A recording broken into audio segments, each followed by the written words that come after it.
Leo tumefanya kikao na mkurugenzi wa maendeleo ya michezo hapa Wizara ya Habari, Michezo, Sanaa na Utamaduni ili kuweza kuendeleza eneo la Malikale ama la kihistoria linalohusiana na mambo ya michezo. Uwanja wa Uhuru ni eneo ambalo lina historia pana sana, na kwa historia hiyo sisi kama makumbusho tunatazama si tu uwanja kama uwanja, lakini kabla ya uwanja kulikuwa kuna nini, matukio mbalimbali yamefanyika kwenye ile eneo la uwanja, lakini pia historia pana ya michezo na wachezaji ambao wamewahi kuletelea sifa taifa letu. Kwa hiyo tunaangalia namna gani ya kutafiti, kupata habari zaidi ya uwanja huo, lakini pili kuhifadhi taarifa hizo, lakini tatu kuziendeleza kwa maendeleo ya utalii wa taifa letu. Ni vema sana wana michezo, lakini pia watu wanaotazama michezo wakifika maeneo haya wakawa na fursa ya kujifunza historia ya michezo, wakawa na fursa ya kutembelea vivutio vya Malikale na makumbusho vilivyopo hapa nchini.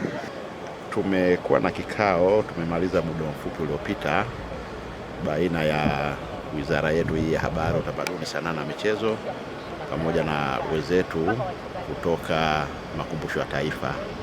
Vikao hivi vimeongozwa na mimi kama mkurugenzi wa michezo, ili tukishirikiana na mwenzangu mkurugenzi mkuu wa Makumbusho ya Taifa.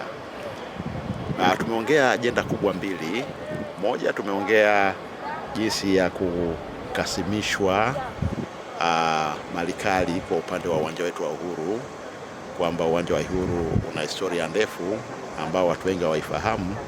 Kwa hiyo tumejadiliana kuona ni jinsi gani hili tunaweza tukalifanya vizuri, ili uwanja wetu wa Uhuru sasa ikawa ni moja kati ya maeneo hayo ya makumbusho ya taifa kwa upande huo wa mambo ya Malikale. Lakini ajenda yetu ya pili, tumeongelea jinsi ambavyo tunaweza tukaanzisha makumbusho ya kitaifa hususan kwenye masuala ya michezo ndani ya viwanja vyetu hivi. Na historia ndefu kwenye michezo. Kwa mfano, si wengi wanaofahamu kwamba medali ya kwanza kwenye nchi yetu hii ya Tanzania tuliipata mwaka 64 na ililetwa na mwanamama, alikuwa anaitwa Christina. Tunaambiwa tu historically kwamba aliolewa baadaye, yupo nchini Kenya, na hili ndio Mtanzania wa kwanza kuleta medali ambayo aliipata kule. Ilikuwa ni medali ya bronze, aliipata kule Brazzaville, Congo, mwaka huo ambao nimeutaja wa 64. Kwa hiyo sasa tumeshauriana hapa kwa pamoja, tutaunda kamati ambayo sasa ndio itakuja na mapendekezo vizuri ya jinsi ya kuenenda, lakini kimsingi tumekubaliana kwamba kwa pamoja tutaanzisha makumbusho ya wachezaji ndani ya viwanja hivi. Kwa hiyo haya ni mazungumzo ya leo ambayo tumeyafanya baina ya wizara zetu mbili, lakini baina ya idara ya maendeleo ya michezo pamoja na idara hii ya makumbusho ya taifa. Matarajio yetu ni kwenda kwa kasi, tumekubaliana twende kwa kasi kwa sababu leo ni kikao cha kwanza na tayari tuna watu juu yetu wenye mamlaka.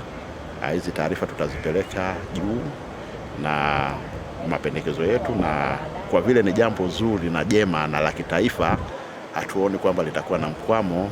Ni formality ambayo baada ya hapo sasa tutaianza hiyo kazi mara moja, na ikiwezekana kabla ya mwisho wa mwaka huu tuwe tumeshaanzisha hivyo vituo ambavyo tunatarajia kuanzisha ndani ya kiwanja hiki. Kwa kuwa uwanja wa Uhuru wenyewe ni mojawapo ya urithi usiohamishika, na kwa kuwa makumbusho inafanya moja kwa moja kuhifadhi urithi unaohamishika, na kwa sasa imekasimishwa majukumu ya kuhifadhi urithi usiohamishika, ni vyema sasa uwanja wa Uhuru ukafanyiwa branding, ukamarketiwa na ukaanza kuimprove cultural tourism.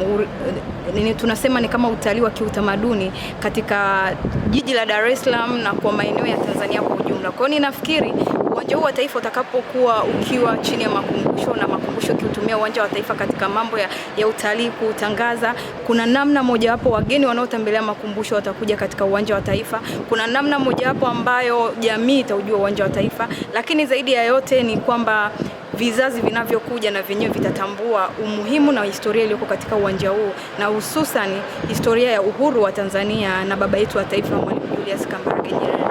Ili kwa wa kwanza kupata habari zetu, tafadhali usisahau kusubscribe, like na kucomment.